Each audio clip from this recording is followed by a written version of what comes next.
Hey guys, Jack at Truth Pressure Ministries. I want to talk to you about goats in the church. Listen, you got them.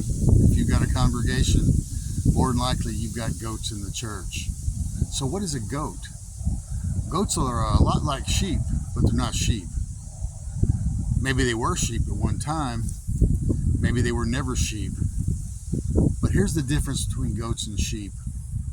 See, a goat, they kind of look like the sheep. They smell like the sheep. They sound like the sheep. They want to eat what the sheep eats, but they eat a whole lot of other stuff too. They're constantly butting heads with other goats and the sheep. They get a little bossy and a little pushy. And goats always have an agenda.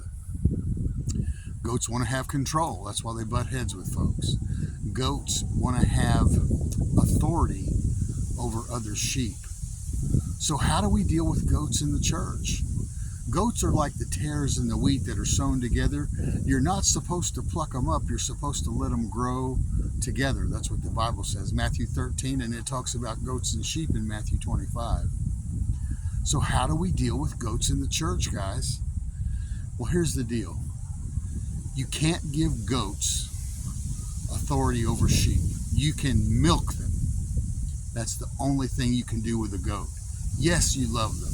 Yes, you pray for them, but you got to milk them.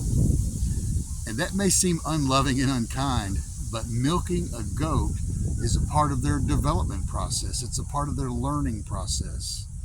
Because here's the thing. A goat will only follow a shepherd as long as they agree. But as soon as they disagree, they talk bad about the shepherd. They talk bad about the leadership. They talk bad about them to other sheep, other goats. And here's the thing, they always have an agenda. Goats always have an agenda. They want authority, they want control, they want title, they want position. You can't give authority to goats. You can milk them for everything they'll do in their service. You can milk them for their assets and finances, anything they choose to give.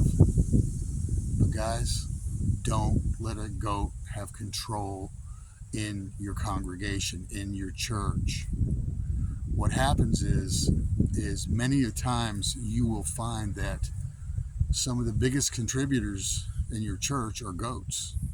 And they think because of their financial position, their financial strength, that they know about biblical financing, that they're a mature Christian. And they think that because they're rich, financially well off, that somehow or another that makes them qualified to be leaders. And that's not so. We can look in 1st and 2nd Timothy. It gives clear instruction on how we vet leaders, and it has nothing to do with how financially prominent they are. So what do you do with goats? You got to milk them. That's part of their learning process.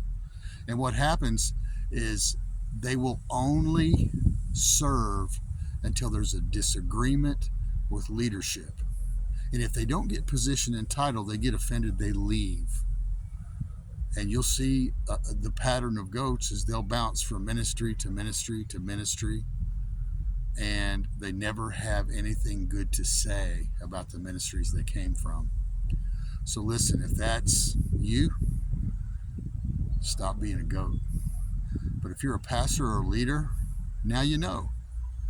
You can't kick them out of the church. You can't remove the tares from the wheat. So you love them, you pray for them, but you milk them. Thanks for tuning in. God bless you. We're praying for you at Truth Pressure Ministries. Have a good day.